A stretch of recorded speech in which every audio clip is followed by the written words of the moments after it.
Rusiya vətəndaşları Astara sərhəd keçid məntəqəsi vasitəsilə quru yol ilə İrandan Azərbaycana keçə bilər. APA-nın Moskva müxbiri xəbər verir ki, bu barədə Rusiya Xarici İşlər Nazirliyinin İranda və İsraildə olan Rusiya Federasiyası vətəndaşları ilə bağlı yaydığı məlumatda bildirilib.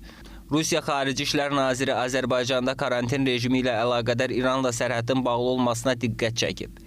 Qeyd olunub ki, İran Azərbaycan sərhəddini keçmək üçün birdəfəlik icazələri almaq üçün Rusiyanın Tehrandakı səfirliyinin elektron poçtuna əvvəlcədən sorğu göndərmək lazımdır.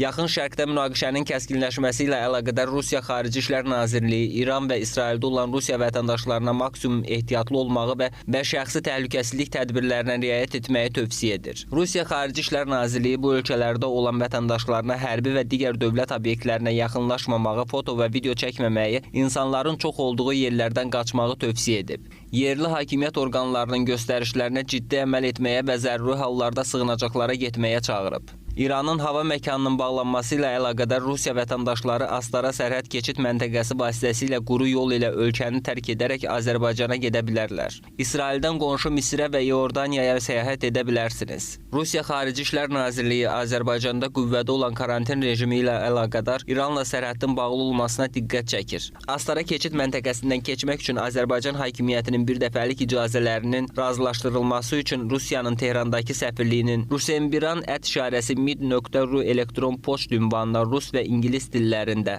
tam adı, doğum tarixi, ümumi vətəndaş pasportunun nömrəsi, istifadə müddəti, İrana giriş göstərilməklə telefon nömrəsi qeyd olunmaqla müraciət etmək lazımdır. Rusiya Xarici İşlər Nazirliyinin məlumatında qeyd olunub.